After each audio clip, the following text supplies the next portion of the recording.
The central defence made by the Minister is that core social welfare rates remain unchanged. And while like many things, that's not completely true. It's partly true, partly true. But could I draw the attention of the House to a phenomenon known as the poverty line? The poverty line is an internationally accepted standard. It defines the minimum income that a family in particular circumstances will need to live in conditions of decency and dignity. Poverty line. Now, for a single adult living alone in this country, the poverty line is €208 per week, which is exactly €20 per week more than the rate of job seekers' allowance or job seekers' benefit to which they will be entitled. In the case of two adults, the joint income of two adults falls €32 per week below the poverty line. So to say that we've kept rates intact and we haven't driven people further into poverty is a bit of a hollow boast. The fact of the matter is that since the downturn in the economy in 2008, there have been in total 8 austerity budgets. The ERSI,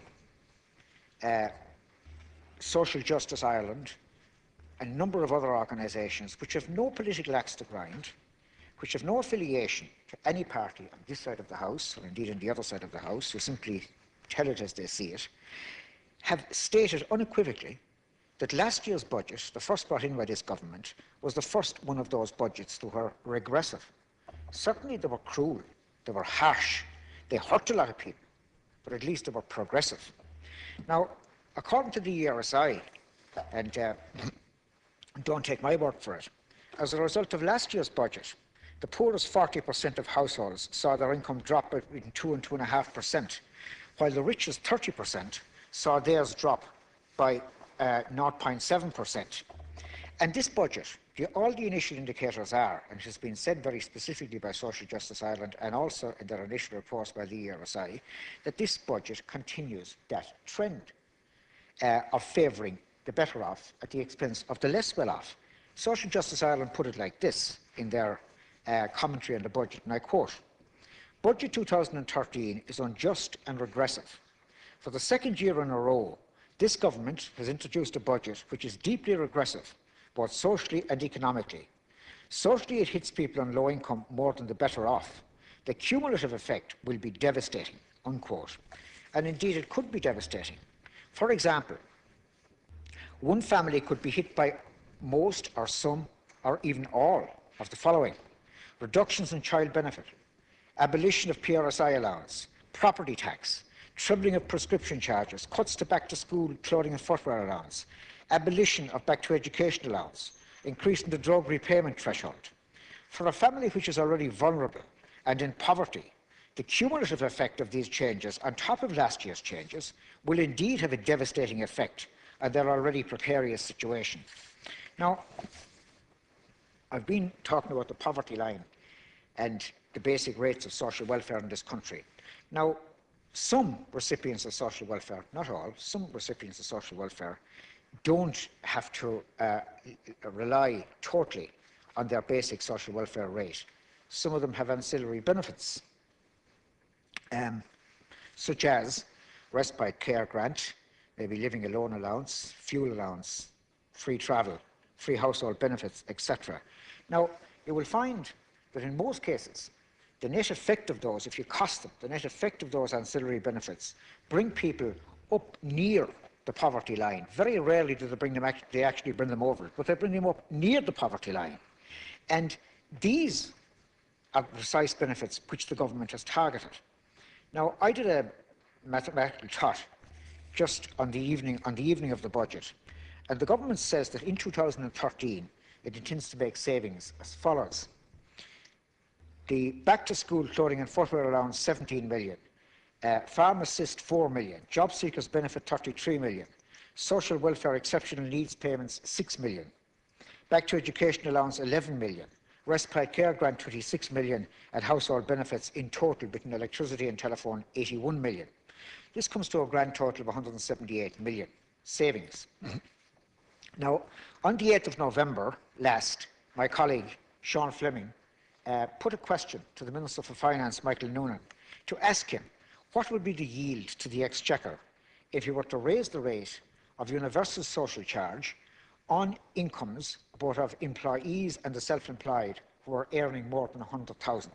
And he was only talking about putting an extra 3% on the section of their income which exceeded 100,000. The reply from the Minister for Finance on the 8th of November was 200 million. 200 million. Now, 200 million exceeds 178 million. So we understand from the media that it was the policy of the Labour Party to support that proposal and to get this increased universal social charge on high income earners. And if they had succeeded in doing that, if they hadn't caved in, they would have had they would have had 200 extra million to play with, and none of those cuts would have been necessary. Now, the government was faced with a simple choice. Do you put more tax, slightly more tax, on people who are already in the high earner category, or do you leave those alone and punish the poor? It was a simple choice. It was a direct choice, and the government made their choice, and they chose the latter. Now, that choice wasn't dictated by the Troika. It wasn't dictated by the IMF, or the EMU, or the EFS, or the ECB, or any other impersonal piece of alphabet. That was the government's own choice. They had absolute freedom of choice within their commitment to the Troika to either opt to take a little bit more from the rich or take a lot, relatively speaking, from the poor, and they opted for the latter. Now, in relation to child benefit, I don't propose to embarrass the Minister by quoting all that she said and the Labour Party said before the election, but I will point this out, that, and I know it because not only did I canvass in my own constituency, but I try to help people out from outside the constituency. And a lot of the votes that your party received in the general election were based on your promises not to cut child benefit. That is a fact. The position in this country is that the previous government, the previous administration, not the very last one, but the one before that, which was led by my own party, made a choice which I think, quite frankly, seeing as we're all being honest here, was a wrong choice. They were faced with a situation where childcare was grossly underdeveloped. So the choice was, do you invest money to develop a proper childcare system, or do you increase childcare benefit pretty substantially to allow people to help pay for it themselves? Now, the government chose the latter path. There were arguments on both sides. It was well debated internally. I must say it wouldn't have been my choice, but anyway, that was the choice that was made. The result, of course, is that childcare in the country is grossly underdeveloped. An OECD report in 2010 estimates that families with children in this country spend up to 41% of their disposable income on childcare. Now, that's about twice double the OECD average. So it is a very, very significant cost indeed. Now, as I say, this has come about not by chance, but because of a deliberate decision. You either have the money to pay for childcare, or you have a properly developed system so it doesn't cost as much. If we keep going in our present course, we won't have either. That's the reality. Our own government, the Fianna Fáil-led government between 2010 and 2010, increased childcare by about 300%. This was something which you yourself recognised, Minister, because on the 10th of December 2010, almost 2 years exactly to this day, you stated, and I quote, "I congratulate Fianna Fáil on past increases in child benefit. Child benefit has succeeded in lifting children out of poverty," unquote. Now, Bernardo's, the organisation that looks after children, it has calculated that the combination of child benefit cuts and back-to-school clothing and footwear cuts this year will cost the average family with 3 children €606. That's on top of an extra cost of €384 last year. Now, between the two, that's €1,000.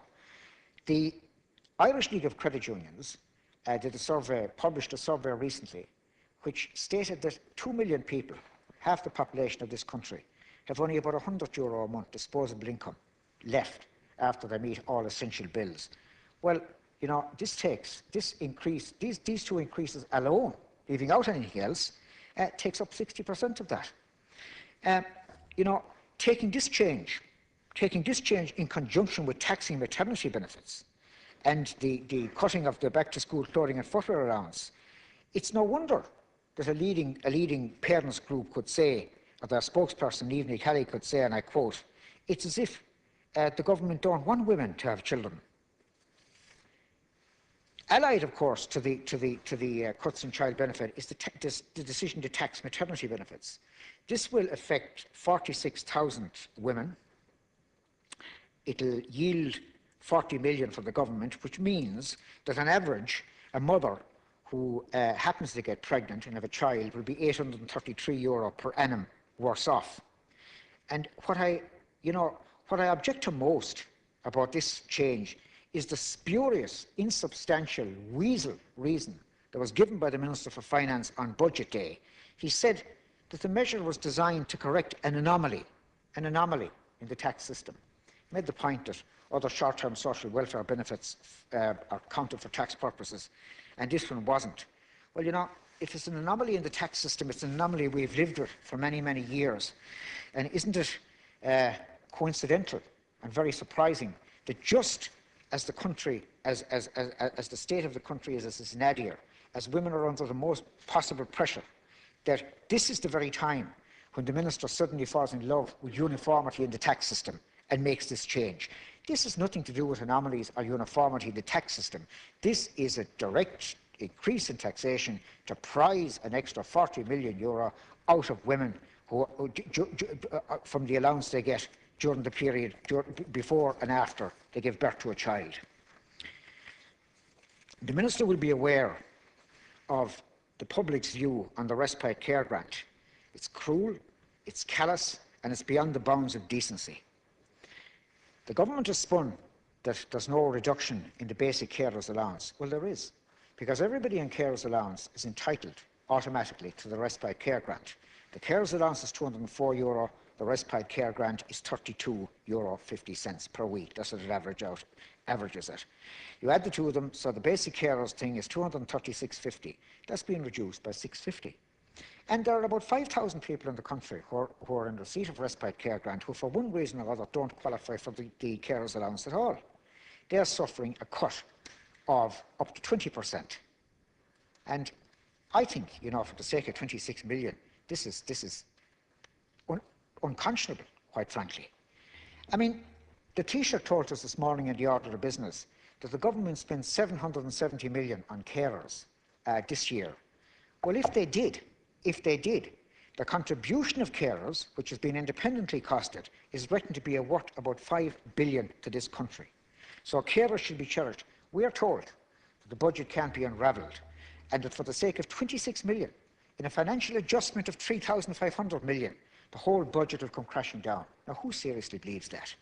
And it's doubly ironic that this change has been announced at a time, in a week, in which the HSE advertised for 35 leadership coaches, if you please, to help managers with the personal transition that might happen, that they might have to suffer if they got promoted. 35 leadership coaches to help the people promoted to cope with promotion. I mean, it's a classic case of insiders looking after insiders, and to hell with the needy. The Irish Examiner of last Monday said, and I could quote many things from many newspapers about this particular change. I'll just quote from the editorial of the Irish Examiner on Monday. All of us are prepared to make sacrifices to rebuild our economy, but this does not mean supporting cruelty. There were very many difficult measures in Wednesday's budget, but cutting the carers' allowance is too cruel and unfair. Do the right thing, Taoiseach, and drop this proposal. Find the money elsewhere. You know where to look. And so say all of us. Now, that Respite Care Grant cut would not have been necessary, of course, if the government had been prepared to slightly increase universal social charge on the better off. When we look at the change in job seekers' benefit, we really get into the Alice in Wonderland world of language, where words mean precisely, said the Mar Chair, words mean precisely what I deem them to mean, nothing more and nothing less. See, Fine Gael are committed to not increasing tax, and Labour are committed to not reducing social welfare. Now, an increase in universal social charge is an increase in tax, but an increase in PRSI is not an increase in tax at all, particularly if you do it by way of withdrawing an allowance. Insofar as social welfare is concerned, you know, you don't reduce job seekers' benefit, but you cut the time for which job seekers' benefit is paid. So, you know, a cut in the period for which something is paid is not equivalent to a reduction at all. Well, I beg to differ.